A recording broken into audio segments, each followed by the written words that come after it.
Hello friends, welcome to IntelliGear and this review of the KA-BAR Tanto blade. I've had this knife for quite a few many years and I've never really been one to spend a lot of money on a fancy blade. I know that might be heresy to some knife people, but I'm more of a novice when it comes to these sorts of things. So I decided to go with this when I saw it. $60. My dad had one growing up. It always impressed me. And of course his was a little more old-fashioned. It had on the handle down here it was leather for the handle. This is a rubber type material, so pretty good for you to get a hold of. You've got this little knife guard here.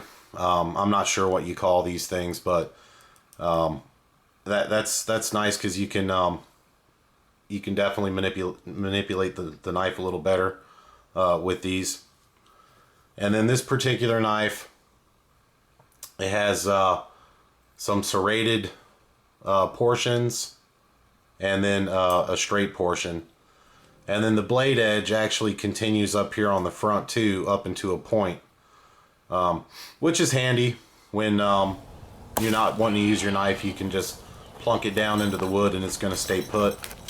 Now one thing I did notice on this knife, and I chose not to do it because of the way I use my knife, but this has a bevel on the back side too. So if you wanted to, it doesn't come sharpened, but if you wanted to, you could put an edge on that and make a pretty scary fighting knife out of it. But I figure that's pretty scary as it is. The way it came with a really sharp edge. I mean, sharp enough to just slice right through paper. Now, I'm not so much concerned about slicing through paper. What I use this knife for primarily is for batoning.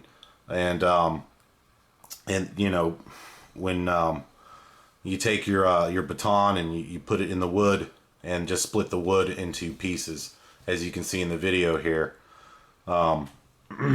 So that's primarily what I use it for. Now, the one thing I might want to suggest is if you're going to use this for batoning, or not really suggest, but just point out, is because this back edge is designed to have another knife edge put on it, it's more narrow than back here. So it's going to beat your baton up a little quicker than if you had the standard thickness on the back of a knife. So that's something to keep in mind. Now, one of the things I've noticed with this knife is, I mean, it's solid.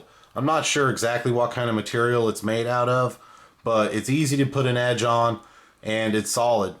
The knife doesn't want to bend at all, and I've gone through some pretty gnarly pieces of wood with this, really knotted up stuff, and it's performed quite nicely for me anyways.